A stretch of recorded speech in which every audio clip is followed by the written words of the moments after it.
Nag-experiment nga pala ako kung sino yung pinakamabilis na magtanggal. Meron nga pala ako dito pambalat. Tapos meron nga pala ako dito na butane. Kaya naman titignan natin kung sino pinakamabilis. Pagkatapos nga pala, biglaan kami binaha.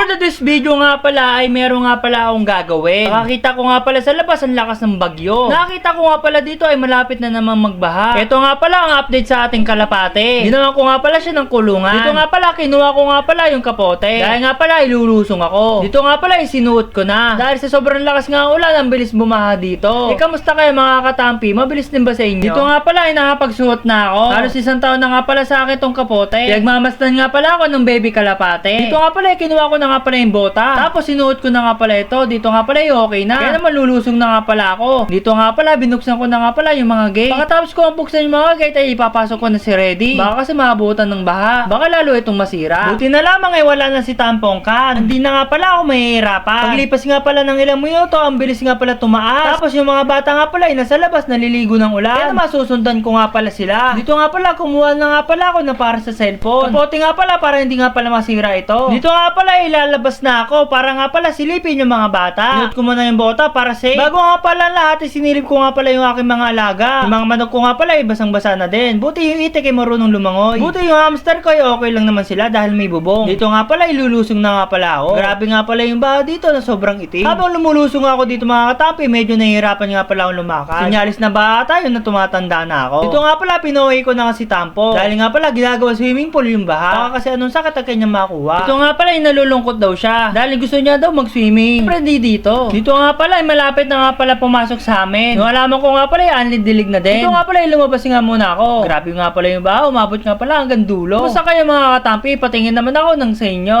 So yung mga katampi, meron nga palang experiment for this video. Guys, ayan guys yung baha ngayon mga katampi. Ayan. So umuusad na nga pala siya at nagmistulang dagat na nga pala itong ayan. Yung mga followers natin na kuya. Ayan guys, oh, baha na. And then ito nga pala guys ay mag-experiment ako kung ano ba ang pinakamabilis na magtanggal ng wire. Kung ito ba or ito. So ayan guys, experiment lang to guys. Titingnan natin kung anong pinakamabilis na pagtanggal ng wire. Ha, guys, tara, let's go. Ngayon, dami kong wire dito na nabasa guys, katulad nito. Pwede ba yung motherboard nito eh.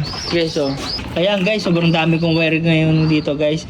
Eh, syempre, kukuha lang tayo ng isang piraso for experiment natin for this video. So, isang piraso lang kukunin natin guys. Siguro okay na to. Pipitas tayo dito, ayan. So, ito guys, ayan. So ayan guys, susubukan na nga pala natin itong pinaka-unang gagawin natin guys. Itong pagtanggal ng wire guys. Ayan, lalagyan na natin siya dito.